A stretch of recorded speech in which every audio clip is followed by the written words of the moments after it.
सद्गुरु महाराज की जय। शुक्लांबरधरं विष्णुं शशिवर्णं चतुर्भुजं प्रसन्नवदनं ध्यायेत् सर्वविघ्न उपशान्तये। இது விநாயகருக்குன்னு இருக்கக்கூடிய அற்புதமான தியான ஸ்லோகம். இதில் நம்ம தியானம் எப்படி பண்ணணுங்கிறத எல்லாருக்கும் தெரிஞ்ச ஸ்லோகத்தை வச்சுட்டே ரிஷிகள்லாம் சொல்லித்தரார்கள். பாருங்கள், எப்படி தியானம் பண்ணணும்னா, பிரசன்னவதனம் தியாயேத். நம்ம தியானம் பண்ணக்கூடிய குருவோ, நம்ம தியானம் பண்ணக்கூடிய கிருஷ்ணரோ, நம்ம தியானம் பண்ணக்கூடிய சுவாமினியான ராதையோ எப்படி இருக்கணும்னா பிரசன்னவதனம் தியாயேத்.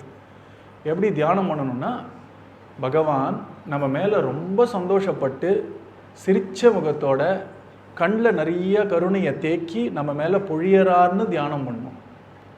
நீங்கள் திரும்ப திரும்ப கடவுளுக்கு என் மேலே கோபம், கடவுளை எனக்கு பிடிக்காதுன்னு தியானம் பண்ணால் அது சத்தியமாயிடும்.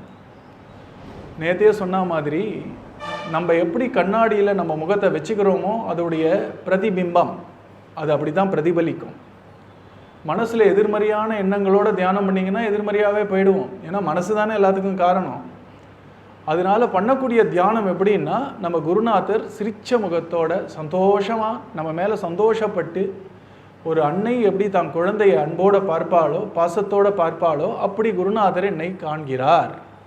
அவர் கண்களிலிருந்து கருணையை பெருக்கி என் மேல் பொழிகிறார். எனக்கு எந்த குறையும் இல்லை. இப்படி தான் தியானம் பண்ணணும். நம்ம ஸ்லோகங்களாக இருக்கட்டும், நம்ம வேதம் காட்டக்கூடிய நெறியாக இருக்கட்டும், எல்லாம் எதற்காகனா நம்மளுடைய மனதை நல்லா திடப்படுத்தி தெய்வீகமாக ஆக்கணுங்கிறதுக்காக தான், பயமுடுத்துறதுக்காக இல்லை. சாஸ்திரங்கள் நம்ம ரிஷிகளே நம்மளை பயமுடுத்தணும்னு எண்ணமே கிடையாது. அவர்களுக்கு என்ன சொல்கிறார்கள்னா, நம்ம பண்ணக்கூடிய ஒவ்வொரு காரியத்துக்கான பின்விளைவுகள் உண்டு, அது தெரிஞ்சுட்டு பண்ணு. நல்லதை நம்ம திணை விளைத்தவன் திணை அறுப்பான், வினை விளைத்தவன் வினை அறுப்பான் அப்படின்றோம் இல்லையா? எதை விதைக்கிறோமோ அதை தான் அறுப்போம். அதுக்காக சொன்னதே தவிர பாபம் புண்ணியம்லாம் வச்சு பயமுடுத்துறதுக்காக ரிஷிகள் அதை பண்ணலை. அதனால் காலையில் எழுந்த உடனே நம்ம எப்படி எழுந்துக்கணும்னா, முதல்ல எடுத்த உடனே அச்சோ இவ்வளோ வேலை இருக்கே அப்படின்னு அச்சுப்பிச்சுன்னு எழுந்துக்கூடாது. ஒரு 2 நிமிஷமாவது உட்கார்ந்து கொண்டு பகவான் ஸ்ரீ ஹரியை 7 வாட்டி ஸ்மரிக்கணும். ஸ்ரீஹரி ஸ்ரீஹரி ஸ்ரீஹரி ஸ்ரீஹரி ஸ்ரீஹரி ஸ்ரீஹரி. ஆண்டாள் அதை அழகாக சொல்கிறார். ஹரி என்ற பேரறவும் கேட்டிலையோ பேய்பெண்ணே அப்படின்றாள். திருப்பாவையில் சொல்லும் பொழுது, நம் போன்ற பாகவதர்கள்லாம் எழுந்துக்கும் பொழுது ஸ்ரீஹரி ஸ்ரீஹரி ஸ்ரீஹரின்னு 7 வாட்டி சொல்லி எழுந்துக்கிறாளே, அந்த சத்தம் காதில் விழலையா, ஒன்றும் தூங்கின்னு இருக்கேன்னு கேட்குறா தன்னுடைய தோழியை பார்த்து. அது தோழியை பார்த்து மட்டும் கேட்கல, நம் போன்ற அவளுடைய குழந்தைகளை பார்த்தும் அதை தான் கேட்குறா. காலையில் எழுந்த உடனே எப்பவுமே நேர்மறையான சிந்தனை. இந்த பொழுது நல்ல பொழுதாக புலரட்டும், இறைவன் இந்த பொழுதை ஒரு ஆக்கப்பூர்வமான பொழுதாக எனக்கு புலர வைக்கட்டும், கிருஷ்ணனுடைய கிருபை என்னை எப்பவும் வஜ்ரம் போல் கவச்சமாக என்னை காக்கட்டும், அவன் பெயரை நான் 7 முறை உச்சரித்து எழுகிறேன் அப்படின்னு ஹரி ஹரி ஹரின்னு சொல்லி எழுந்துக்கணும். ஏன் ஹரி ஹரி ஹரின்னு சொல்லி எழுந்துக்கணும்னா, கிருஷ்ணரே சொல்கிறார் இப்படி தான் நீ எழுந்துக்கணும்னு. எங்கே சொல்கிறார் அப்படின்னா, பாகவதத்தில் 8வது ஸ்கந்தத்தில் கஜேந்திர ஆழ்வார்னு ஒருத்தர் இருக்கார். யானை ரூபத்தில் ஒரு ஆழ்வார். நம்ம பாண்டிய நாட்டு மன்னராக இருந்தார். இந்திரத்யும்னு பேர் அவருக்கு. ஏதோ குரு கிட்ட அபச்சாரப்பட்டார். நம்ம யார்கிட்ட வேணாலும் இந்த கால பாஷையில் சொல்லணும்னா படம் காட்டலாம், குரு கிட்ட காட்டலாமா? குரு கிட்ட எப்போவுமே நாம் அழகான ஒரு ஒன்றுமறியா சிறுமையாகவோ சிறுமியாகவோ இருக்கிறது தான் நமக்கு நல்லது. ஒரு குழந்தையாக இருக்கிறது தான் நல்லது. அவர்கிட்ட கபடமாக இருக்கக்கூடாது. அவர்கிட்ட நம்ம பெருமையை காட்டுறேன் பாருன்னு இருந்தோம் அப்படின்னா அவர்லாம் சபிக்கவே வேண்டாம். அப்படி இருக்கிறதே நம்மளுக்கு கீழே தள்ளி விட்டுடும். இந்திரதும்யன்ற ராஜா தான் ஒரு பெரிய ஒரு பூஜை பண்ணுறேன், என் குரு அகஸ்தியர், நம்ம நாட்டுக்காரர் தான் அகஸ்தியர், குடத்திலிருந்து வந்தவர் இல்லையா, அதனால அவர் குட்டஜானே பேர். அவருக்கு குடத்திலிருந்து ஜனித்தவர்னு பேர், கும்பத்திலிருந்து ஜனித்தவர்னு பேர் அவர். அந்த அகஸ்தியர் தான் இவருக்கு குரு. பாண்டிய நாட்டு மன்னர் இல்லையா, அதனால அகஸ்தியர் தான் குரு. அந்த அகஸ்தியர் எப்படி பூஜை பண்ணுவார் அப்படின்னா, ஹிருதயம் பெருசாக இருக்கும், வெள்ளை விஷயங்கள்லாம் சிறுசாக இருக்கும். பொதுவாக ஆடம்பரமாக ஒரு பூஜை பண்ணி நம்ம மனசு பகவான் கிட்ட இல்லைன்னா அந்த பூஜைக்கு புண்ணியமே தவிர மற்றபடி வேஸ்ட்டு. ஆனால் நம்ம ஏதோ ஒரு கொட்டாங்குச்சி தான் வச்சுருக்கோம் தண்ணியை விடுறதுக்கு. நம்மக்கிட்ட சில்வரோ இல்லைன்னா வெள்ளியோ தங்கமோ பாத்திரம் இல்லை, ஒரு கொட்டாங்குச்சியை வச்சு தான் கிருஷ்ணன் கிட்ட கிருஷ்ணா இந்த தண்ணீரை கொஞ்சம் மருந்து அப்படின்னு சொல்கிறோம். ஹிருதயத்தில் என்ன பண்ணுறோன்னா இது தங்கமயமான ஒரு பாத்திரம், இதில் நவரத்னங்கள்லாம் கச்சிதமாக இருக்குது, கிருஷ்ணா உனக்கு இந்த பாத்திரத்திலலாம் பால் கொடுக்குறேன்னு நீங்கள் இதயத்தில் அதை நினச்சி கொட்டாங்குச்சியில் பால் கொடுத்தாலும் பகவான் ஹிருதயத்தில் நீங்கள் என்ன நினைக்கிறீங்களோ அதை தான் பார்ப்பான். ஹிருதயத்தில் அதை வரத்துக்காகத்தான் நம்ம ஆசிரமத்தில் நம்ம டாக்கூர்ஜிக்கு அழகாக ஒரு வெள்ளி பாத்திரம் அதில் ரத்னங்கள்லாம் கச்சிதம் ஏன் இருக்குன்னா அப்படி பார்த்தாவது நம்மளுடைய ஹிருதயத்தில் அப்படிப்பட்ட உயர்ந்த சிந்தனை வரணுங்கிறதுக்காக தான் இதெல்லாம். இந்த மாதிரி நிறைய வகை வகையாக பூவை போட்டாலே கண்ணனுக்கு ரொம்ப பிடிக்கும். இந்த வாசனை மலர்கள்லாம் போட்டால் ரொம்ப பிடிக்கும். அதனால தான் வண்ண மலர்களால் கண்ணன் மகிழ்கின்றான் பகவான் பாடுறார். நம்ம குருநாதர் வண்ண வண்ண மலர்கள்லாம் பொறிச்சு கிருஷ்ணருக்கு கொடுத்தா ரொம்ப சந்தோஷப்படுவாராம் இல்லையா? கோசேவை பண்ணால் கிருஷ்ணர் சந்தோஷப்படுவார். அப்போது நம்ம வண்ண வண்ண மலர்கள்லாம் கிடைக்கும் போது போடுவோம், கிடைக்கலன்னா வருத்தப்பட வேண்டாம், கண்ணை மூடிப்போம், கிருஷ்ணர் நம்ம முன்னாடி இருக்க மாதிரி நினச்சிப்போம். நம்மளுடைய மனசுக்கு என்ன ஒரு அளவு இருக்குது, வகை வகையான பூக்கள், இந்த நாட்டு பூ வெளிநாட்டு பூ ஏன் வெளிலோகத்து பூ எல்லாத்தையும் பொறிச்சு போடலாம், அதெல்லாம் கிருஷ்ணன்கிட்ட போய் சேரும். பூஜைங்கிறது இங்கே நடக்கிற விஷயம். கையில் பண்ணும் பொழுதே நம்ம என்ன பண்ணணும்னா ஹிருதயத்தாலும் பூஜை பண்ணணும். நம்ம அதுதான் கண்ணனுக்கு உகந்தவாத ஒரு விஷயம். அதனால அந்த ஒரு அகஸ்தியர் என்ன பண்ணுவார்னா அந்த கொட்டாங்குச்சி வச்சு தான் பண்ணுவார், சிம்பிளாக தான் பண்ணுவார். ஆனால் அவர் ஹிருதயம் ரொம்ப பெருசாக இருக்கும்.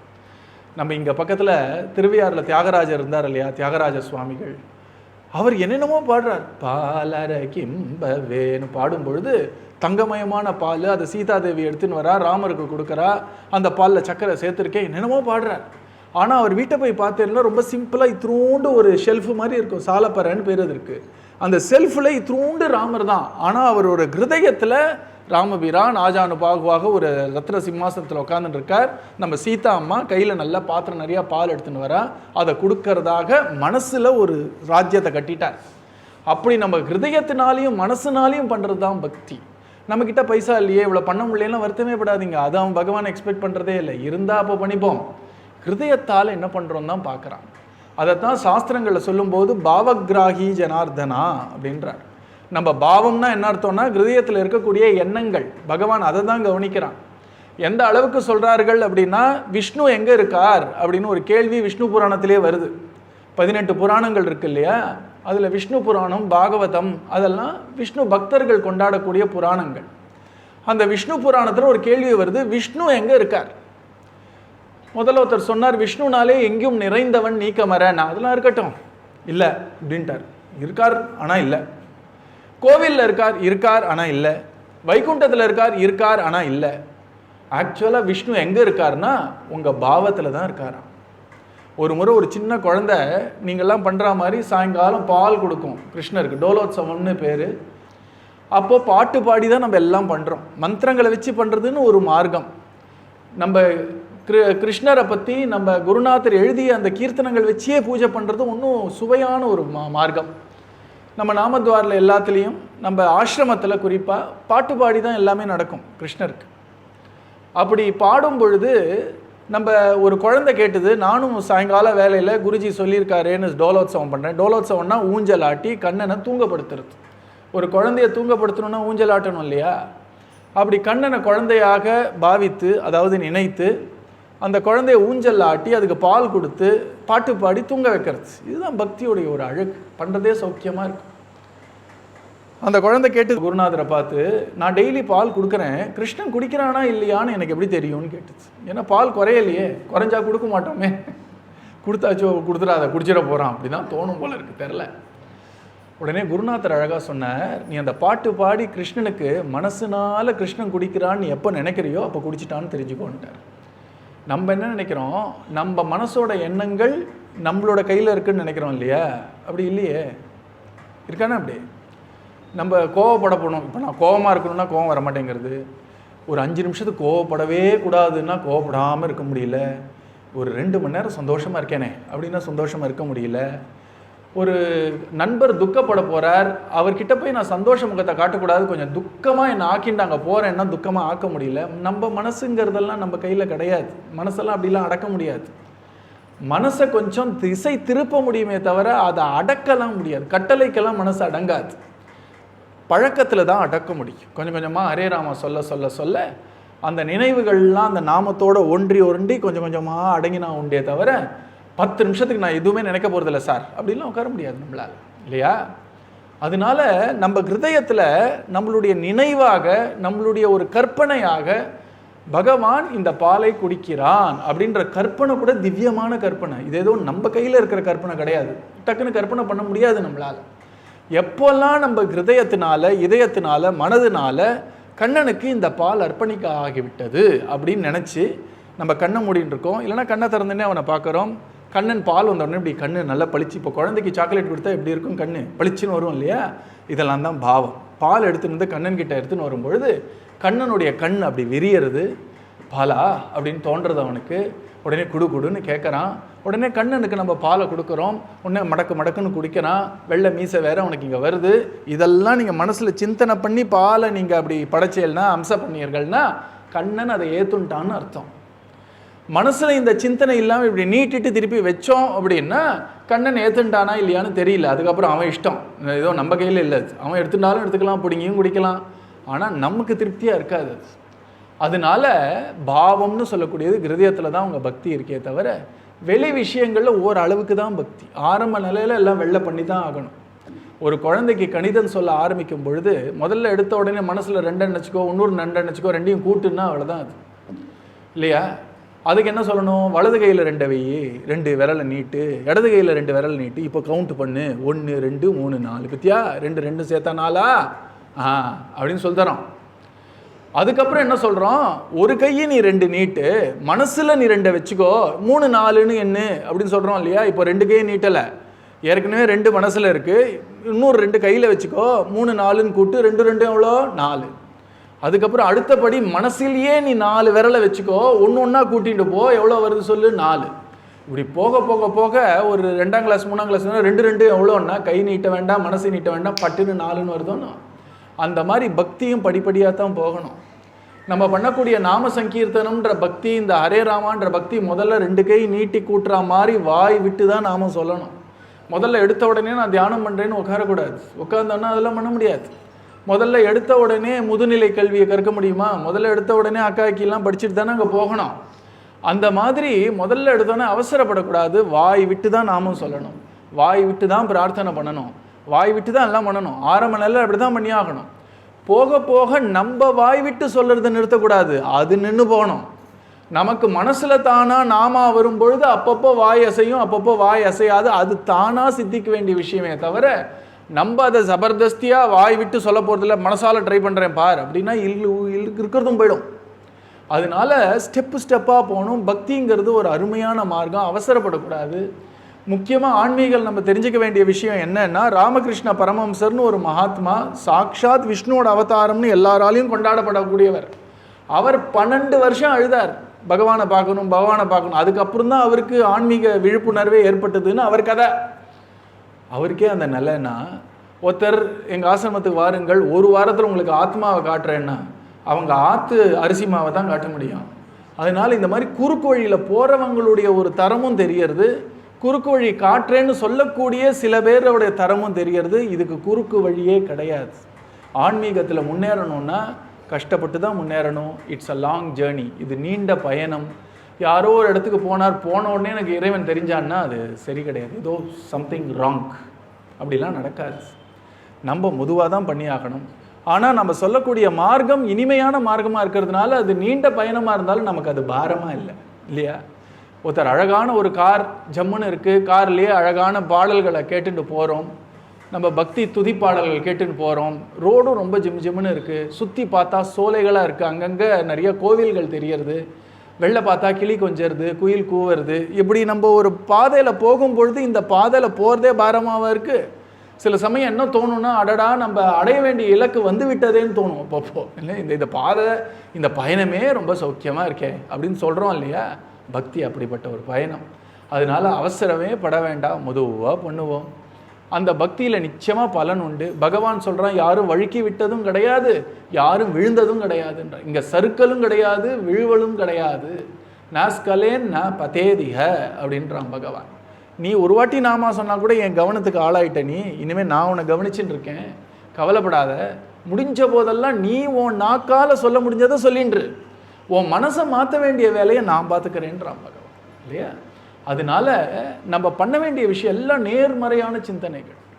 இதான எனக்கு தப்பாக ஆயிடக்கூடாதுன்னெலாம் பிரார்த்தனை பண்ணக்கூடாது. நேர்மறையான பிரார்த்தனை, நான் சௌக்கியமாக இருக்கணும், நான் எந்த ஒரு உடல்நிலை எனக்கு நல்ல ஒரு ஸ்வஸ்தமாக இருக்க வேண்டும், குழந்தைகள்லாம் சௌக்கியமாக இருக்கணும், இப்படி தான் பிரார்த்தனை பண்ணுமே தவிர எதிர்மறையான பிரார்த்தனைகள்லாம் செய்யவே கூடாது. அப்படிப்பட்ட இந்த தியானத்தை நம்ம ரிஷிகள்லாம் எப்படி சொல்லி கொடுத்தார்கள் அப்படின்னா, நல்ல சிரிச்ச முகத்தோட பகவானை தியானம் பண்ணு அப்படின்னார். நம்ம பண்ணக்கூடிய பூஜையே நம்ம ஹிருதயத்தில் என்ன இருக்குங்கிறத பொறுத்து தான் இருக்குது. நம்ம வெளி விஷயங்கள்லாம் ரொம்ப சின்னது தான், ஹிருதயத்தை நல்லா பெருசாக்கிக்கணும். சின்ன குறுகிய வட்டத்திலே சுற்றி வரக்கூடாது. அதனால இந்த அகஸ்தியர் என்ன பண்ணார், அவர் இத்திருண்டு கொட்டாங்குச்சியில் அவருடைய ஒரு சுவாமிக்கு கிருஷ்ணருக்கு நைவேத்தியம் பண்ணால் கூட அவர் ஹிருதயத்தில் அது ஒரு பெரிய தங்க பேலாவாக நினச்சின்னு பண்ணுறாரு, அது போருன்னு இருக்கார். அவருக்கு ஸ்பூன் கிடையாது, ஒரு தர்பையே ஸ்பூனாக அப்படி இப்படி காமிச்சிட்டு போயிடுவார் அவர். இந்த ராஜா என்ன நினச்சா, இவர் என்ன இப்படி ஒரு பூஜை பண்ணுறார், நல்ல விளாவரியாக பகவானை கொண்டாடுற பூஜை தெரில போல இருக்கவருக்கு, நான் பண்ணுறேன் அவர் பார்க்கட்டும்னு நினச்சான். அவன் தங்கத்துலேயும் வெள்ளியிலையும் ராஜாவனும் பெருசாக ஒரு பூஜை கட்டை வச்சுருந்தான். சுற்றி ஒரே தங்க பாத்திரம், வெள்ளி பாத்திரம், தேன் இருக்குது, திராட்சை இருக்குது, மாம்பழம் இருக்குது, கொய்யாப்பழம் இருக்குது, என்னென்னமோ இருக்குது. அவன் உட்காந்து பூஜை பண்ணும்போது அவர் உள்ளே வரார். பொதுவாக நம்ம என்ன காரியம் பண்ணியிருந்தாலும் நம்ம குரு உள்ளே வந்தார்னா அந்த காரியத்தை நிறுத்திட்டு குருவை தான் முதல்ல வரவேற்கணும். ஏன்னா இது எப்படி இருக்குன்னா, ஒரு பதிவிரதையான ஒரு பெண்மணி தன் கணவனுடைய ஒரு படத்தை வச்சுட்டு இவர் தான் எனக்கு தெய்வம்னு இருக்கான்னு வச்சுப்போம். நான் ஒரு 1000 வருஷம் முன்னாடி கதையை சொல்கிறேன், நீங்கள் ரொம்ப கோச்சிக்காதீங்க. அந்த கணவனுடைய ஒரு படத்தை வச்சுன்னு இவர் தான் தெய்வம்னு வச்சுன்னு கொண்டாண்டுருக்கான்னு வச்சுப்போம். கணவரே உள்ளே வராருன்னா, இருங்க உங்கள் படத்துக்கு நான் பூஜை பண்ணுறேன், இப்போ நீங்கள் அவசரம் உட்காருங்க சாமி அப்படின்னு சொல்லுவோமா? இது ஒரு பிரதிநிதி தானே அதுக்கு. அந்த மாதிரி ஒரு குரு தான் நடமாடும் தெய்வம். நம்ம பண்ணக்கூடிய பூஜை, நம்ம பண்ணக்கூடிய ஒரு ஒரு ஒரு கர்மானுஷ்டானமோ, நம்ம பண்ணக்கூடிய எந்த செயலாக இருந்தாலும், ஆன்மீக செயலாகவே இருந்தாலும் அதை நிறுத்திட்டு குருவை தான் முதல்ல கவனிக்கணுங்கிறது தான் சாஸ்திரம். ஆனால் இந்த இந்திரத்யும்னன் என்ன பண்ணிட்டான், என் குருவே நான் பண்ணுற பூஜையை பார்க்கட்டுமேன்னு ஒரு சின்ன அகந்த தட்டிது. நல்லவன் தான், எல்லாமே ஒரு கலந்தாங்கட்டியாக தானே இருக்கும். உடனே அந்த குரு பார்த்தார், இந்த ஒரு சின்ன மதம் மனதில் இருந்தால் கூட அவன் செல்லக்கூடிய பாதையில் இலக்கை அடைய முடியாது. இந்த மதத்தை அவன் மொத்தமாக அழிச்சாகணுமே. இந்த மதத்தை அழிக்கணும்னா அதுக்கு ஏற்ற மாதிரியான ஒரு பிறவியை வச்சுட்டு தான் அழிக்கணும். இது எதுக்காக நான் இவ்வளோ கஷ்டப்பட்டு சொல்கிறேன் உங்களுக்குன்னா, குருவுக்கு சாபமே கொடுக்க தெரியாது. அவர் கொடுக்கறதெல்லாம் அனுகிரகம்தான். பார்ப்பதற்கு சாபம் மாதிரி தெரியும். அனுகிரகார்த்தம் சாபம் அப்படின்னு பாகவத்திலே வரும். அப்படின்னா நமக்கு அருள் புரிவதற்காக சபித்தார். சரி, சாபம் அருள் ரெண்டும் வேற வேற நினைக்கிறோம் இல்லையா? குரு கிட்ட எல்லாமே அருள் தான். நம்ம தான் அதுக்கு ஒரு லேபிள் போடுறோம், இது அருள், இது சாபம். அவர் என்ன பண்ணாலும் அனுகிரகம் தான் நமக்கு. அகஸ்தியர் பார்த்தார். இதுக்கு உதாரணம் உங்களுக்கு புரியணும் அப்படின்னா, ஒரு குழந்தை பூஜை ரூமில் உட்காந்துட்டு இருக்கக்கூடிய இந்த குழந்தை பார்த்து எனக்கு ரொம்ப பசிக்கிறது அப்படின்னா, அந்த குழந்தைக்கு பூஜை ரூமில் ஊட்ட மாட்டோம் இல்லையா? குழந்தைய முதல்ல எடுத்துகிட்டு போய் நம்மளுடைய சமையல் அறையிலையோ இல்லைனா சாப்பிடும் அறையிலோ உட்கார வச்சு, இல்லைனா வெரண்டாவில் உட்கார வச்சு குழந்தைக்கு ஊட்டினா தானே சரியா? அதுக்குன்னு ஒரு இடம் இருக்கணும். அந்த மாதிரி மதம் அப்படின்னு, ஆணவம் அப்படின்னு இருக்கக்கூடிய அந்த எண்ணத்துக்கு இந்த மனித சரீரம் சரியான இடம் கிடையாது. அதுக்கு யானையுடைய சரீரம் கரெக்டான இடம். அதனால் அவர் பார்த்தார், இந்த மதத்தையும் அந்த இடத்துல போய் தொலைச்சிட்டு நீ நேராக பகவான் அடைஞ்சிடுவோன்ட்டார். ஏன்னா மனித சரீரம் ரொம்ப சாத்வீகமான ஒரு சரீரம். பக்தி பண்ணணும், அன்பாக இருக்கணும், புரிஞ்சுன்னு நடக்கணும். நம்ம வாழ்க்கையில் எதற்காக வாழறோம், வாழ்க்கையில் ஒரு குறிக்கோள் இல்லைன்னா மனிதனே கிடையாது. இப்போ பசுமாடு இருக்குது, நாய் இருக்குது, பன்றி இருக்குது, இல்லை மற்ற உயிரினங்கள்லாம் இருக்குன்னா அதுக்கு எதாவது லட்சியம் இருக்கான்னா வாழ்க்கையில் அதுக்கு லட்சியம் தான் வச்சுக்க முடியுமா? ஏதோ அதுதான் கண்டதே காட்சி கொண்டதே கோலம்ன்றோம். இன்றைக்கி ஏதோ சாப்பாடு கிடைச்சா சாப்பிடும், நாளைக்கு ஒன்றும் கிடைக்கலன்னா அப்படியே பட்டினி கிடக்கும். நாளைக்கு என்ன பண்ண போகிற, வாழ்க்கையில் நீ என்னவா ஆக போகிறேன்னு மாடை கேட்க முடியுமா? ஆனால் மனிதனால் ஒரு லட்சியத்தை நோக்கி, ஒரு குறிக்கோளை நோக்கி தன் வாழ்க்கை பயணத்தை செலுத்த முடியும். அதனால தான் ரிஷிகள்லாம் அடிச்சுக்கிறார்கள். இப்படிப்பட்ட அற்புதமான மனித பிரிவு கிடைச்சும் நம்ம விட கீழே இருக்கக்கூடிய உயிரினங்கள் மாதிரி வாழ்ந்தேன்னா வேஸ்ட்டாக போகிறதேப்பா. இந்த இடம் அதுக்காக கிடையாது. இந்த இடம் உன்னால் நல்லா நாமா சொல்ல முடியும். மாடுனால மாமான்னு தான் கத்த முடியும், ஒரு நாயினால லொல்லுன்னு தான் கத்த முடியுமே தவிர ராமகிருஷ்ணா கோவிந்தான்னு எந்த உயிரினத்தினாலும் சொல்ல முடியாது. ஏதோ சில கிளியெல்லாம் நம்ம சொன்னால் திருப்பி சொல்கிறதுன்றா தெரில. மனுஷனால தான் மட்டும் ஒழுங்காக பேச முடியும். பேச்சு திறனே மனுஷன் கொடுத்துருக்கான். அப்படின்னா என்ன அர்த்தம்னா, பகவான் நாமத்தை மனித பிரிவில் தான் சொல்ல முடியும். ரெண்டாவது, இந்த பிறவியை பயன்படுத்திக்கணும் அப்படின்னா திருப்பி பிறவியே வராமல் பண்ணிக்கணும் நம்ம. அது மற்ற பிற உயிரினங்களுக்கெல்லாம் அப்படிலாம் கிடையாது, மனிதனால் மட்டும்தான் அப்படி பண்ண முடியுங்கிறதுனால தான் இங்கே அகஸ்தியர் பார்த்தார், உனக்கு நல்ல மனித உடல் கொடுத்துருக்கார் பகவான், ஆனாலும் இந்த மதம் இருக்கிறது என்றால் இந்த இடம் இந்த ஒரு உணர்வுக்கு சரியான இடம் கிடையாது, ஆனாலும் இந்த உணர்வை மொத்தமாக அழிச்சாகணும். அதனால இந்த மகான்கள்லாம் என்ன பண்ணுவா, இப்போ ஒரு பலூனில் கொஞ்சம் காற்று இருக்குன்னு வச்சுக்கோங்களேன், அந்த காற்று மொத்தமாக போகணும், இனிமேல் காற்றே ஃபில் பண்ணாத மாதிரி அந்த பலூனை ஆக்கணும் அப்படின்னா பலூனுக்கு நிறைய காற்று ஏற்றிகிட்டே இருப்பான். ஒரே பெருசாக ஆகி பட்டுன்னு வெடிச்சிடும் பலூன், இனிமேல் என்ன காற்று ஊதினாலும் அதில் ஒன்றும் நடக்காது. அதனால இங்கே அகஸ்தியர் பார்த்தார், நீ மனுஷனாக இருந்துட்டு 1000 திரிந்தாலும் திரும்பி இந்த வட்டத்துக்குள்ளே வருவ, நீ யானையா போ, உனக்கு நல்ல மதம் வரா மாதிரியான ஒரு வாழ்க்கை முறையை உனக்கு நான் ஏற்பாடு பண்ணுறேன், நீ யானைகளுக்கு ராஜாவாக இருப்ப. சாதாரணமாக நம்ம ஒரு பைசா இல்லைன்னா மதம் இருந்தால் கூட அது கொஞ்சம் அடங்கி இருக்கும், பணம் கொஞ்சம் சேர்ந்துருத்தினாலோ, புகழ் கொஞ்சம் சேர்ந்துருத்தினாலோ, இல்லைன்னா ஆள்கட்டு கொஞ்சம் சேர்ந்துருத்தினாலோ, இல்லைன்னா நமக்கு வாக்கு சேர்ந்துருத்தினாலோ கொஞ்சம் ஆணவம் ஜாஸ்தி ஆகுமா ஆகாதா? குந்தி தேவி சொல்லும்போது சொல்கிறார், பக்திக்கு 4 விஷயங்களில் மதம் பெரிய எதிரின்றார். ஜென்ம ஈஸ்வரிய ஸ்ருத ஸ்ரீபிஹி ஏதமான மத புமான் நைவார்ஹதி தாத்தும் வை துவாம கிஞ்சன கோச்சனம் அப்படின்ட்டார். அவ என்ன சொல்றார், ஜென்ம ஐஸ்வர்ய ஸ்ருத ஸ்ரீபிஹி 4 சொல்றார். என்ன அப்படின்னா, நான் ஒரு உயர் குலத்தில் பிறந்தவன்ற ஒரு எண்ணம், அதனால வரக்கூடிய ஒரு ஆணவம் ஜென்ம. ஐஸ்வர்யம்னா என் கையில் ஒரு சக்தி இருக்குது, நான் ஒரு வார்த்தை சொன்னால் 4 பேர் அடிபணியறார்கள் பார் அப்படின்னு பவர் சொல்கிறோம் இல்லையா, ஐஸ்வர்யம். அதனால வரக்கூடிய ஒரு கர்வம். ஸ்ருதஹானா நான் ரொம்ப மெத்த படித்தவன் அப்படின்ற ஒரு எண்ணம், அதனால வரக்கூடிய ஒரு கர்வம். கடைசியாக ஸ்ரீனா பணம். நம்ம என்ன நினைக்கிறோம், பணத்தினால எல்லாம் சாதிச்சுடலான்னு நினச்சிட்டோன்னு வச்சுக்கோங்க, அதனால வரக்கூடிய கர்வம். நம்மளால் என்ன பண்ண முடியும், கோடி கோடியாக நான் சம்பாதிச்சு வச்சுருக்கேனே அப்படின்னு நினச்சோன்னா அதனால வரக்கூடிய கர்வம். இந்த 4ம் பக்திக்கு ஒரு பெரிய எதிரிப்பா அப்படின்றார். ஜென்மமோ ஐஸ்வர்யமோ படிப்போ செல்வமோ பக்திக்கு எதிரி கிடையாது, இந்த 4 மேலே வரக்கூடிய கர்வம் தான் பக்திக்கு எதிரி. அதனால இவர் என்ன பண்ணிட்டார், இவரை நீ யானையா போ, உனக்கு கஜேந்திரன்னு பேர் வரும், நீ விஷ்ணுவை பூஜை பண்ணதுனால நீ ஏனோதானோன்னு இருக்க மாட்ட அந்த யானையில், அப்போ கூட நீ அந்த யானைக்கு ராஜாவாக தான் இருப்ப. இந்திரன்னா ராஜான்னு அர்த்தம், கஜேந்திரன்னா கஜம் அப்படின்னாலே யானைன்னு அர்த்தம். அந்த யானைகளுக்கெல்லாம் தலைவனாக நீ இருப்ப, நீ சொன்னதை தான் எல்லா யானை கூட்டமும் கேட்கும், உனக்கு எந்த குறையும் இருக்காது, இதனால உன் மதம் நல்லா ஏறும். அந்த ஒரு பலூனை நல்லா ஊதிட்டு பொட்டுன்னு அது வெடிச்சதுன்னா இனிமேல் திரும்பி பலூனில் காற்றே சேராத மாதிரி கர்ம மலத்தை மொத்தமாக இந்த ஆணவத்தை முழுக்க ஏற்றி விட்டு அதை ஒரு பஞ்சர் பண்ணுற மாதிரி ஓட்ட பண்ணிட்டானே, இனிமேல் உனக்கு பிறப்பே கிடையாது, கவலைப்படாத போன்ட்டார் அகஸ்தியர். இந்த ராஜாவும் ஒரு கஜேந்திரன்ற யானை ஆனா, அந்த யானைக்கு எல்லாம் இருந்தது. அந்த யானையை பார்த்து சிங்கம் பயப்படுமா. முன்னாடிலாம் யாழின்னு ஒரு மிருகம் இருந்தது, இப்போல்லாம் இல்லை, அது எக்ஸ்டிங்க்ட் ஆகிடுது. நம்ம கோவில்லாம் போனேன்னா அந்த தூணில் பார்க்கலாம், அந்த காலத்து யானையே பார்த்து பயப்படுற மாதிரி, சிங்கமே பார்த்து பயப்படுற மாதிரியான சில மிருகங்கள்லாம் இருந்தது. அந்த மிருகங்கள்லாம் கூட இந்த யானையோடைய மத நீர் உடைய அந்த ஒரு ஸ்மெல், அந்த ஒரு கந்தம் வந்தாலே ஓடிவிடுமா. அப்போ பார்த்துக்கோங்க எவ்வளோ பவர் இருக்கு. யானை கூட்டம் தான் இவர் சொல்கிறதுக்கு ஆமாசாமி போடலை, அங்கே இருக்கக்கூடிய எல்லா விலங்குகளுமே ஆமாசாமி போடுறதுன்னா எப்படி இருக்கும் மதம் இருக்கு. அப்படி தான் இருந்தார். யார் என்ன பண்ண முடியும்னு நினச்சார் அவர். கொஞ்சம் அப்படி தண்ணி பஞ்சம் வந்தது, தண்ணியை தேடி. யானைக்கு தண்ணி இல்லைன்னா ஓடாது, ஏதான ஒரு குளம் இருக்கணும் பக்கத்தில். அதனால தான் நீங்கள் ஏதான ஒரு யானைகள்லாம் இருக்கக்கூடிய கொட்டாரம் போனேன்னா அது பக்கத்துலேயே ஒரு குளம் இருந்தே ஆகணும், இல்லைன்னா யானைக்கு அந்த ஹீட்டு தாங்காது. இந்த கோடை காலத்தில் கொஞ்சம் அப்படியே வறட்சி வர்றதுனால எங்கேயாவது நீர்நிலை இருக்குமான்னு தேடின்னு போகிறது யானை. அப்போ அங்கேருந்து அந்த ஒரு கமலம்னு சொல்லக்கூடிய தாமரையுடைய அந்த ஒரு மனம் தான் ஒரு சின்ன குளத்துலேருந்து, தாமரை குளம். உடனே புரிஞ்சுருத்தான், எங்கே தாமரை இருக்கும் அங்கே தண்ணி இருக்கணுமே, சந்தோஷமாக ஓடி போச்சு. பார்த்தா சின்ன குளம் இல்லை, பெரிய சமுத்திரம் மாதிரி குளம் இருக்கான். அப்போ யானைக்கு இந்த மாதிரியான ஒரு ரொம்ப நாள் தண்ணி இல்லாமல், தண்ணி இல்லா காட்டுலேருந்து நல்ல ஒரு குளத்தை பார்த்தா எப்படி இருக்கும், உட்காந்து இறங்கிட்டு லூட்டி அடிச்சு தான் யானை. அது ஏறி மிதிச்சு அங்கே இருக்கக்கூடிய யானை ஆமைகள்லாம் ஒரேடி அடி வாங்கி, அங்கே இருக்கக்கூடிய மீன்களுக்கெல்லாம் ஒரே தண்ணீரை ஒரேடியே கலங்கப்படுத்தி ஒரு வழி பண்ணிடுத்தாரு. எப்படி நிலத்துக்கெல்லாம் ஒரு ராஜா இருக்குவாரோ அந்த மாதிரி குளத்துக்கும் ஒரு ராஜா இருப்பார். அந்த ராஜா முதலைக்கெல்லாம் ஒரு ராஜா இருந்தானா.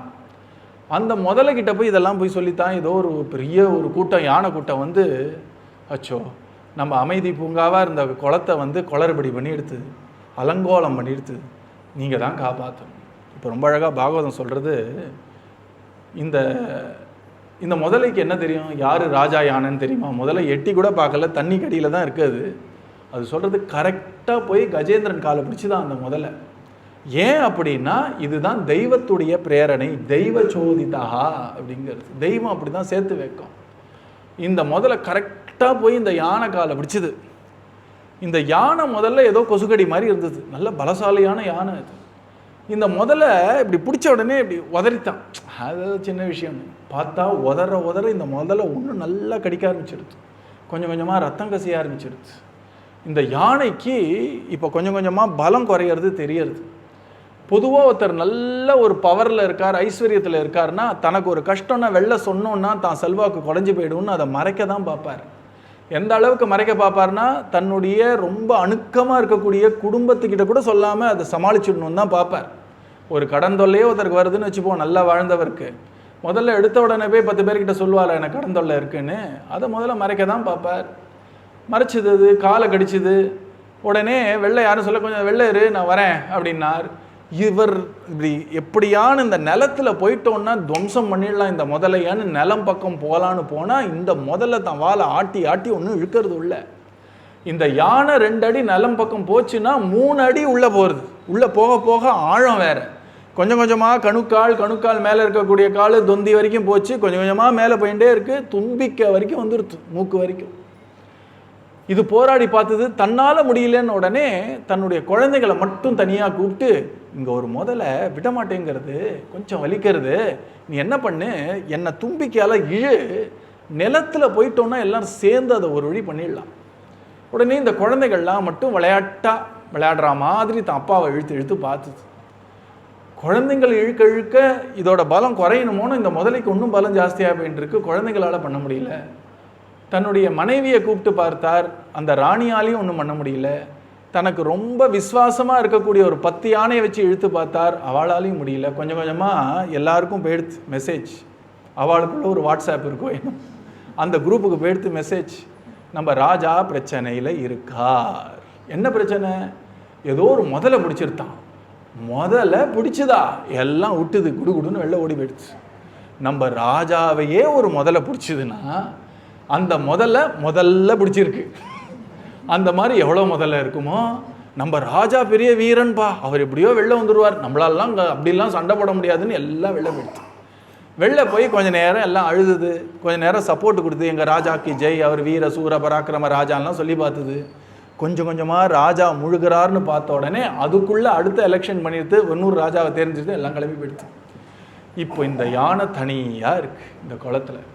அப்போ அந்த யானை என்ன நினச்சிருக்கணும், இதற்காக எவ்வளோ உழைச்சேன், இப்போ எனக்கு கஷ்டங்கிற போது எதானு திரும்பி பார்த்து தான் நன்றி கட்ட யானைகள் அப்படின்னு முதல்ல எண்ணம் வந்தது. அதுக்கு கொஞ்சம் கொஞ்சமாக ரத்தம் கசிய கசிய அதோடைய ரஜோ குணங்கள்லாம் கொஞ்சம் கொஞ்சம் போக போக அப்புறம் அது யோசித்து பார்த்தது, நான் அவர்களுடைய நிலையில் இருந்தாலும் நானும் இதை தானே பண்ணியிருப்பேன், அவர்களை குத்தம் சொல்லி என்ன பிரயோஜனம், நம்ம தனியாக போராடுவோம் அப்படின்னு திருப்பி போராடித்தோம். ரொம்ப நாள் போராடித்தான்.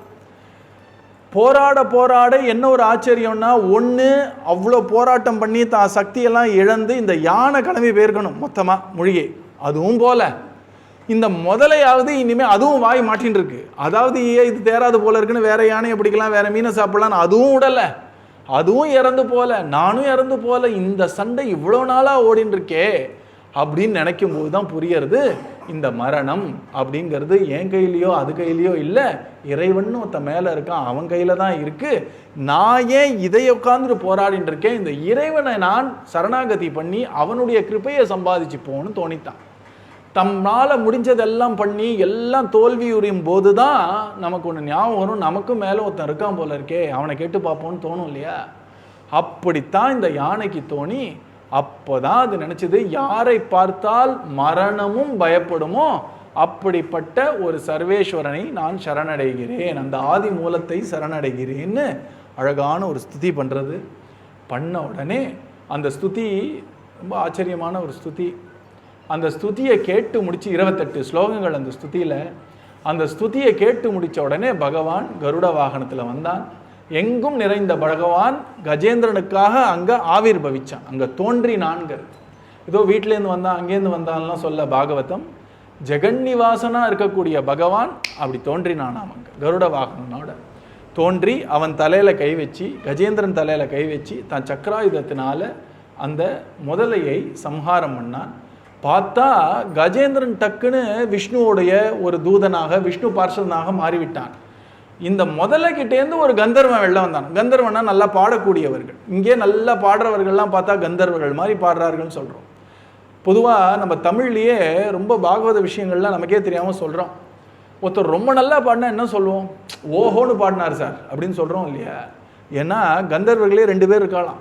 ஊஹூன்னு ஒரு கந்தர்வன் இருக்கான், அப்புறம் ஹோஹோன்னு ஒரு கந்தர்வன் இருக்கான். அந்த ரொம்ப நல்ல கந்தர்கள் மாதிரி பாடினார்களா என்ன சொல்கிறோம்? ஓஹோன்னு பாடினான் அப்படின்னு சொன்னோம். இந்த ஊஹூ ரொம்ப ஓஹோன்னு பாட மாட்டாராம், ஊஹூன்னு பாடுவாராம். அவரை விட நல்லா பாடுறவர்கள்லாம் இருக்கார். அப்படி ஊஹூன்னு பாடுறவருக்கு கூட அவருக்கு ஒரு கர்வம், நான் ரொம்ப நல்லா பாடுறோம். தேவலர்னு ஒருத்தர், பாவம் பாகவதர் அவர் பாடும் பொழுது அப்பப்போ பகவானுடைய நினைப்புனால ஸ்ருதி விலகி போயிடும். உண்மையான பாகவதர்கள் பகவான் நினைச்ச உடனே கண்ணீர் மல்கி, ஒரு தொண்டை தழுதழுத்து புல்லரித்து அவர்களுடைய ஸ்ருதி எப்படி நிற்கும்? அப்போது பகவான் நம்ம முன்னாடி நின்னா ஸ்ருதி நிற்குமோ? அவர்கள் அப்பப்போ ஸ்ருதியை விலகிடும் அவளுக்கு. அப்படி விலகும் பொழுது இந்த கந்தர்வர்களுக்கெல்லாம் ஒரு இழப்பம். அவங்களுக்கு என்ன தெரியும் இவங்களோட அனுபவம்? அவங்க நினைக்கிறாங்க ஸ்ருதியை கூட ஒழுங்காக வச்சுட்டு பாட தரல, இவர் என்ன பெரிய பாடுறார். இவரோட ஸ்ருதி மொத்தமாக விலகி சில பேர் பாடிண்டே இருப்பார்கள்.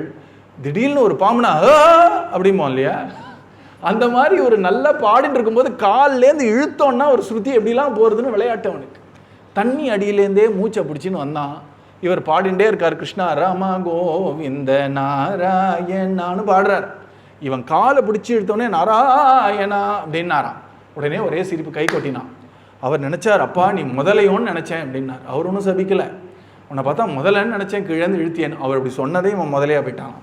அந்த முதலை அவனுக்கு ஒரு சாபம், இந்த கஜேந்திரன் இவனுக்கு ஒரு சாபம். பகவான் பார்த்தார், இந்த ரிஷிகள்லாம் அவாவா சாபம் கொடுத்துட்டு போயிட்டான்னா ஒருத்தருக்கும் இறங்கி வரதுக்கு பதில் எல்லாத்தையும் சேர்த்து வச்சு 2 in 1 பண்ணிட்டார் அவர். நீயும் பிடிக்கிறேன் அவனையும் பிடிக்கிறேன், அவன் தலையில் கை வைக்கிறேன், உன்னுடைய கழுத்தில் என்னுடைய சக்கரத்தை வைக்கிறேன், உனக்கு சாப விமோச்சனம் அவனுக்கு சாப விமோச்சனம். கந்தர்வன் கிளம்பி போயிட்டான்.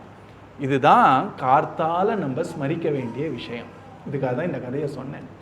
அங்கே பகவான் சொல்கிறான், என்னையோ கஜேந்திரனையோ அல்லது என்னையும் கஜேந்திரனையும் யார் காலையில் ஸ்மரிக்கிறார்களோ, எந்த நேரத்தில் வேற யாராலையும் நம்மளை ஒன்றும் பண்ண முடியாமல் ஷோ உதவறதுக்கு ஆள் இல்லையான்னு நம்ம பிராணன் இந்த உடலை விட்டு போகிற சமயத்தில் உலகத்தாரால் ஒன்றும் பண்ண முடியாது. அவர்களை அப்பொழுது நான் ஞாபகத்தை வச்சுட்டு அவர்களுக்கு தெளிவான ஒரு புத்தியை கொடுத்து என்னுடைய சரணத்தில் சேர்த்துக்கொள்வேன்னு பாகவதத்தில் பகவானே சொல்லக்கூடிய ஒரு பலஸ்ருதி. ரிஷி இல்லை, பகவானே சொல்கிறதுனால மகான்கள் எல்லாரும் சொல்கிறார்கள், காத்தால எழுந்த உடனே கஜேந்திரனை ஞாபகிச்சுக்கோ, அந்த கஜேந்திரனை காப்பாத்தின கருட வாகனத்தில் வரக்கூடிய நாராயணனை ஞாபகம் வச்சுக்கோ. அந்த நாராயணனுக்கு தான் ஹரின்னு பேர். அதனால தான் கார்த்தால ஹரி ஹரி ஹரி ஹரி ஹரி ஹரி ஹரி ஹரின்னு சொல்லி எழுந்துப்போம்.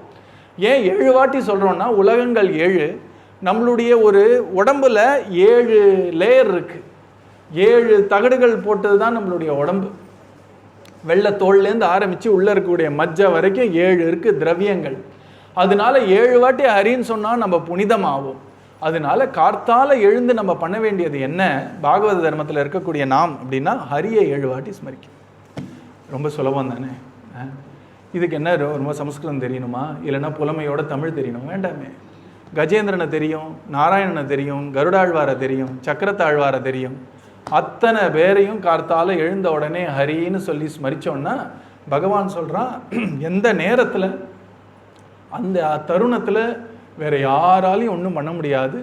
தக்க தருணத்தில் பக்க துணை நமக்கு முரளிதரன் சுவாமி பிரேமிக வரதனன்றோ. சுவாமி சொல்கிறார், அந்த தருணத்தில் நமக்கு பக்க துணை யாருன்னா இந்த கிருஷ்ணன் தான். நம்ம சுவாமிஜியுடைய சுவாமியாக இருக்கக்கூடிய கண்ணன் தான் பிரேமிக்க வரதன்னு பேர் அவனுக்கு. அதனால அவனை நம்ம என்ன பண்ண வேண்டியதுன்னா, காத்தால எழுந்த உடனேயே நம்ம ஹரி ஹரின்னு சொன்னோம்னா நம்ம சாயும் சமயம் ஹரி நம்மளை மறக்க மாட்டான். அதனால இதுதான் பாகவதம் காட்டக்கூடிய ஒரு அழகான மார்க்கம். எங்கே இது வந்தோம் அப்படின்னா, சுக்லாம்பரதரம் விஷ்ணும் சசிவர்ணம் சதுர்புஜம் பிரசன்னவதனம் தியாயேத் சர்வ விக்ன உபசாந்தையே. நமக்கு ஏதான ஒரு கஷ்டம் வரும் பொழுது சிரிச்ச முகத்தோட, கருணை நிரம்பிய முகத்தோட, அருளே வடிவான அந்த ஒரு முகத்தோட நம்ம குருநாதரையோ பகவானையோ நம்ம தியானம் பண்ணோம்னா விக்னங்கள்லாம் தானாக போகிறது. அதனால இப்படி தான் தியானம் பண்ணணும். நம்ம மனசில் கற்பனை எப்போவுமே நேர்மறையான கற்பனையாக தான் இருக்கணும். பகவத் விஷயத்தில் எதிர்மறையான கற்பனைலாம் வச்சுட்டோன்னா ரொம்ப கஷ்டம். அதனால ரிஷிகள்லாம் காட்டி கொடுத்த ஒரு விஷயம், கார்த்தால எழுந்த உடனே ஞாபகம் இருக்கும் பொழுதெல்லாம் ஏதான ஒரு பேப்பரில் எழுதி வச்சுன்னு கையில் வச்சுன்னு படுத்துக்கோங்க. காத்தால எழுந்தோடனே பார்ப்போம், 7 வாட்டி ஹரி சொல்லணும், இல்லை மறந்து போயிடும் நமக்கு. ஏன்னா 60 வருஷம் பழக்கம், திடீர்னு ஒரு நாள் மாறுமா. அதனால நம்ம தான் மாற்றிக்கணும் கொஞ்சம் கொஞ்சமாக. உங்கள் இஷ்ட தெய்வம் யாராக இருந்தாலும் அந்த தெய்வத்துக்கும் ஹரின்ற பேர் பொருந்தும். ஏன்னா ஹரி அப்படின்னா என்ன அர்த்தம்னா, நம் பாவத்தை மொத்தமாக திருடி அழிப்பவன் அர்த்தம். நம் மனதில் இருக்கக்கூடிய கல்மஷங்களை எல்லாம் ஹரிப்பவன்னா திருடுபவன் அர்த்தம். அதனால நம்ம இஷ்ட தெய்வம் யாருக்குமே ஹரின்ற நாமம் பொருந்தும். விசேஷமாக நம்ம கிருஷ்ணருக்கு நல்லாவே பொருந்தும். கார்த்தால எழுந்த உடனே மறக்காமல் நம்ம பண்ண வேண்டிய விஷயம் என்னன்னா, எழுந்த உடனே 7 முறை ஹரியை ஞாபகம் வச்சுட்டு, நம்ம அங்கே கஜேந்திர ஆழ்வார் குளத்தில் இருக்கார், அவருடைய காலை ஒரு முதல்ல பிடிச்சிருக்கு. அந்த ஒரு காலை முதல்ல பிடிச்ச உடனே அந்த கஜேந்திராவில் ஒரு சின்ன கமலம், ஒரு சின்ன தாமரை எடுத்து அப்படி துதிக்கையால் நிமித்தி நிற்கிறார். மேலே அப்படியே கஜேந்திரன் அப்படி கூப்பிட்ட அந்த ஒரு பகவான் அழகான ஒரு கருட ஆசனத்தில் வரார். அங்கே நாராயணன் நிற்கிறார், சங்கு சக்கர கத பத்மத்தோடு நிற்கிறார். அழகாக கார்மேனி திருமேனி, அவனுக்கு கார்முகமாக இருக்கான் பகவான். கையில் ஒரு சக்கரத்தாயத்தை அப்படி போட்டான். கீழே அவர் காலை கவ்வக்கூடிய அந்த ஒரு முதலை மேலே அந்த சக்கரம் படருது. இந்த ஒரு காட்சி பகவான் சொல்கிறான், இந்த காட்சியில் ஏதாவது ஒன்று ஞாபகம் வச்சா கூட நான் ஒன்று ஞாபகம் வச்சுக்கிறேன்றான். இவ்வளோ சுலபமாக்கிட்டான் பகவான். இது கொஞ்சம் பழகிறது கஷ்டம், ஆனால் 2 நிமிஷம் தானே ஆகிறது கார்த்தால். அதனால நான் என்ன பண்ணேன், முதல்ல என்ன கையில் பேப்பரில் எழுதி வச்சுருந்தேன். முதல்ல குருநாதர் சொல்லும் பொழுது கையில் இப்படி சுருட்டின்னு படுத்துன்றேன். காத்தால் எழுந்தோடனே இந்த பேப்பரை திறந்து பார்த்து 7 முறை ஹரி சொல் அப்படின்னு எழுதி வச்சுருப்பேன். அப்போ நல்ல வேலை அப்படின்னு சொல்ல ஆரம்பிச்சது. அதுக்கப்புறம் இதெல்லாம் வந்துடுது. அதனால் அதிலேயே போட்டுன்ட்டேன், 6 மணிக்கு ஹரி ஹரி ஹரின்னு அதே கத்தும். அந்த மாதிரி எல்லாம் வசதி பண்ணி கொடுத்துருக்கான் பாருங்களேன். ஒரு 100 வருஷம் முன்னாடி இருந்தீங்கன்னா இப்போ நீங்கள் வாழற வாழ்க்கை முறை 200 வருஷம் முன்னாடி ராணிகளுக்கு கூட கிடையாது இல்லையா? நினச்சா பாட்டு கேட்குறோம். அந்த காலத்தில் ராணி யார் அங்கேன்னு கூப்பிட்டு அவன் போய் ஒரு பாடகனை கூப்பிட்டு அவர் பாடி இவங்க கேட்கணும். இப்போ நம்ம நேர யூடியூப்பை போட்டால் எல்லா பாட்டு கந்த சஷ்டி கவசத்துலேருந்து எல்லாம் வருது. இங்கே 200 வருஷம் முன்னாடி ராணிகளுக்கு கூட கிடையாது. அதை இப்போ துணியை துவைக்கணுன்னா அதுக்கு மெஷின் வந்துடுது இல்லையா? சமைக்கிறது முன்னாடி குமுட்டி அடுப்பு, அந்த மாதிரி ஒரு அடுப்பு இருந்து ஞாபகம் இருக்கு அவங்களுக்குலாம். அந்த அடுப்பை மூட்டி அதில் பால் காய்ச்சறதுக்குள்ளே சாயங்காலம் ஆகிடும். ஆனால் இப்போ பாருங்களேன், கேஸ் அடுப்பு இருக்குது, எலக்ட்ரிக் அடுப்பு இருக்குது. நம்மளுடைய வாழ்க்கை முறையை சுலபமாக்கி கொடுத்துருக்கான் பகவான். ஏன்னா நமக்கு நேரத்தை ஒழிச்சு கொடுத்துருக்கான். எதற்காக நேரத்தை ஒழிச்சு கொடுத்துருக்கான் பகவான் அப்படின்னா, ஹரிநாம ஸ்மரணம் பண்ணதான். அவனை நினைக்கிறதுக்காக தான் எல்லாம் ஒழிச்சு கொடுத்துருக்கான் இல்லையா? அதனால அந்த நேரத்தை வீணாக்கக்கூடாது இல்லையா? அதனால காலங்காத்தால் எழுந்த உடனே ஹரி ஹரி ஹரி ஹரின்னு 7 வாட்டி மறக்காதீர்கள். அடுத்த வாட்டி வரும்போது கேட்பேன். 7 முறை ஹரி சொல்லிட்டு இந்த கஜேந்திர ஆழ்வார், அங்கே கருடாசனத்தில் இருக்கக்கூடிய நாராயணன், இவனை ஏதோ முடிஞ்ச வரைக்கும் ஸ்மரிச்சா கூட போகிறோம். பகவான் சொல்கிறான், நான் உன்னை மறக்க மாட்டேன் அப்படின்றான். இது சத்தியம். ஏன்னா பகவானோ குருநாதரோ ஒரு வாக்கு கொடுத்தா அது சத்தியம். ராமகிருஷ்ண பரமஹம்சரோட வாழ்க்கையிலேயே ஒரு அழகான சரித்திரம். யார் சாக்கடையெல்லாம் சரி பண்ணுவார் இல்லையா? அப்படிப்பட்ட தோட்டின்னு சொல்வார்கள் அவரை. அப்படிப்பட்ட ஒருத்தர் இருந்தார். ராமகிருஷ்ணருடைய ஒரு சம்பந்தம் அவருக்கு ஏற்பட்டது. ராமகிருஷ்ணர் இங்கேயான்னு இப்படி வெளில போயிட்டு வந்தார்னா அவர் அங்கே போய் எல்லாத்தையும் சுத்தம் பண்ணிட்டு வருவார். அப்படி அவர் சுத்தம் பண்ணிகிட்டே இருக்கும் பொழுது திடீர்னு ராமகிருஷ்ணர் வெளில வந்துவிட்டார். குடுகுடுன்னு அவர் ஓட ஆரம்பித்தார். நில்லுன்னார். நில்லுன்னு உடனே நீ தான் சுத்தம் பண்ணுறியா? ஆமாம், அன்றைக்கி சபரிக்கு சொன்ன மாதிரி தான். உடனே அவர் கேட்டார், ராமகிருஷ்ணர் அவரை பார்த்து கேட்டார், உனக்கு எதானு வேணும்னா கேளு. சில டைம் பகவானுக்கோ குருக்கோ அந்த மாதிரி ஒன்று வரும். அந்த டைமில் நீங்கள் எந்த கேட்டாலும் கொடுத்துருவார் அவர். அந்த மாதிரி சான்ஸ் உங்களுக்கு கிடைச்சதுன்னா கோட்டையே விடாதீங்க. கிடைக்காதது ஒன்று உண்மையான பக்தி. மோட்சம் கூட கிடைச்சிடும், பக்தி கிடைக்காது. அந்த நேரத்தில் உனக்கு என்ன வேணும் அப்படின்னு கேட்கும் பொழுது ஒரு மனதத்தோட ஹிருதயத்தில் அப்பழுக்கில்லாத இறைவன் பால் பக்தி நீங்கள் கேட்டால் உங்களுக்கு கிடச்சிரும். ஏன்னா அவர் கையில் இருக்குது, பகவான் அப்படி பவரை கொடுத்துருக்கான் எல்லா குருமார்கிட்டையும். அப்படிப்பட்ட அந்த ஒரு ராமகிருஷ்ண பரமஹம்சர் அந்த தோட்டியை பார்த்து கேட்டார், உனக்கு என்ன வேணும்? எனக்கு 2 வேணும் டாக்கூர். 2 வேணுமா? என்ன வேணும் சொல். அவர் சொன்னார், என்ன உங்களை பார்த்தா எனக்கு அப்பான்னு கூப்பிடும் போல இருக்குது, உங்களை நான் அப்பான்னு கூப்பிடட்டா? கூப்பிடேன். உடனே அவன் பார்த்தப்பா அப்படின்னா கொஞ்சம் கொஞ்சமாக கண்ணீர் வந்தது. வேற என்ன வேணும் கேட்குறார். உங்கள் காலை கட்டின்னு அழணும் போல தோன்றது. அழே மேலே காலை கட்டினா ஓன்னு அழுதான். போருமா அப்படின்னு கேட்டேன். ஒன்றே ஒன்று, என்ன உங்கள் சீடர்கள்லாம் ஏதோ மோட்சம் மோட்சம் மோட்சம்னு சொல்கிறாரு, அப்படின்னா என்னென்னே தெரியாது சாமி, எனக்கு மோட்சம் உண்டா? அவர் சொன்னார், ஏன் கிடையாது உனக்கு? நீ கிளம்பும்பொழுது நானே கூட்டின்னு போகிறேன் மோட்சத்துக்குன்னார். சொன்னாரா? ஆனால் இந்த தோட்டி காலமாகுவதற்கு முன்பாக நம்ம ராமகிருஷ்ண பரமஹம்சர் பூத உடலை விட்டு அவருடைய லோகத்துக்கு கிளம்பிட்டார். ஆனால் அவர் வாக்கு கொடுத்துருக்கார், நீ கிளம்புற சமயத்தில் நான் உன்னை கூட்டிகிட்டு போவேன் இறைவனுடைய சரணத்துக்குன்னு சொல்லியிருக்கார். இந்த ராமகிருஷ்ணனுடைய சில சீடர்களுக்கெல்லாம் இப்போ என்ன நடக்க போகிறதுன்னு அவளுக்கு பார்க்கணுன்னு ஆசை. அவர் துளசி மாடம் ஒன்று கட்டி அதில் விடாமல் ஹரே ராமா சொல்லின்னு இருந்தார் அந்த தோட்டி. அவருடைய காலம் நெருங்கும் பொழுது இந்த சீடர்கள்லாம் சுற்றி அவருக்கு ஹரே ராமா சொல்ல ஆரம்பித்தார்கள். அப்படி சொல்லிகிட்டே இருக்கும் பொழுது அவருடைய காலம் போக போகிறது. அந்த போகக்கூடிய அந்த தருவாயில், அப்பா வந்துட்டியா, இப்படி தங்கமயமாக ஜொலிக்கிறியே அப்படின்னா பிராணம் போயிடுத்து அவனுக்கு. அதனால ஒரு மகானும் ஒரு பகவானும் சொல்கிறேன்னா விளையாட்டாக நினைக்காதீர்கள். நம்மளோட பேச்சு தான் விளையாட்டே தவிர பகவான் இங்கே ஒரு வாக்கு கொடுத்துருக்கான்னா அதை நிறைவேற்றுவான். அதனால பகவான் என்ன சொல்கிறான், காலங்காத்தால் நீ என்ன ஸ்மரி, ஹரி ஹரி ஹரின்னு என்ன ஸ்மரி. கஜேந்திரனை ஞாபகம் வச்சுக்கோ, அந்த கருடா வாகனத்தில் வரக்கூடிய நாராயணனானிய என்ன ஞாபகம் வச்சுக்கோ. மாம்ச துவாம்ச ஸ்மரன் காலே, என்னையோ அவனையோ நீ ஸ்மரிச்சேல்னா உனக்கு நிச்சயம் மோட்சம்னு பகவான் சொன்னதுனால பாகவத தர்மத்தில் குருநாதரும் கார்த்தால எழுந்த உடனே எங்கே இருந்தாலும் யார் பக்கத்தில் இருந்தாலும் கஜேந்திர ஸ்துதி சொல்லும்பார். அப்படிப்பட்ட உயர்ந்த விஷயம் அது. அது அவ்வளோ பெரிய சம்ஸ்கிருதமான விஷயங்கள்லாம் கஷ்டமாக இருந்தாலும் கவலைப்படாதீர்கள். 7 முறை ஹரின்னு சொல்லி கஜேந்திரனையோ பகவான் நாராயணனையோ ஸ்மரிக்கிறது இந்த ஸ்துதி சொல்கிறதுக்கான ஒரு சமானம் தான். இதுதான் பாகவத தர்மம் காட்டுற விஷயம். அதனால காலையில் எழுந்த உடனே எப்படி எழுந்துக்கணும் அப்படின்னா, இப்படி ஒரு நேர்முகமான சிந்தனை, பகவானுடைய ஒரு சிந்தனை, நல்ல நேர்மறையான சிந்தனை. இந்த நாள் நல்ல நாளாக புழக போகுது. இது பகவான் எனக்கு கொடுத்த ஒரு இன்னொரு அழகான ஒரு வரப்பிரசாதம். இந்த நாளில் நான் நேர்மறையான சிந்தனையோடு தான் இந்த நாளை நிரப்ப போகிறேன்னு எழுந்துக்கணும். எழுந்தாலே நாள் மாறி போயிடும். தினம் தினம் திருநாள் அப்படின்னு குருநாதர் ஒரு புஸ்தகமே எழுதியிருக்காரு. இப்படிதான் இருக்கணும். அதனால பிரசன்ன வதனம் தியாயேத்துங்கிறதுக்காக சொன்னேன் உங்களுக்கு. இந்த நம்ம நினைப்பே எப்படி இருக்கணும்னா, பகவான் நம்மக்கிட்ட ரொம்ப சந்தோஷமாக இருக்கார், நம்மக்கிட்ட கருணையோடு இருக்கார், நம்மக்கிட்ட கிருபையோடு இருக்கார்னு நினச்சிருப்பார்.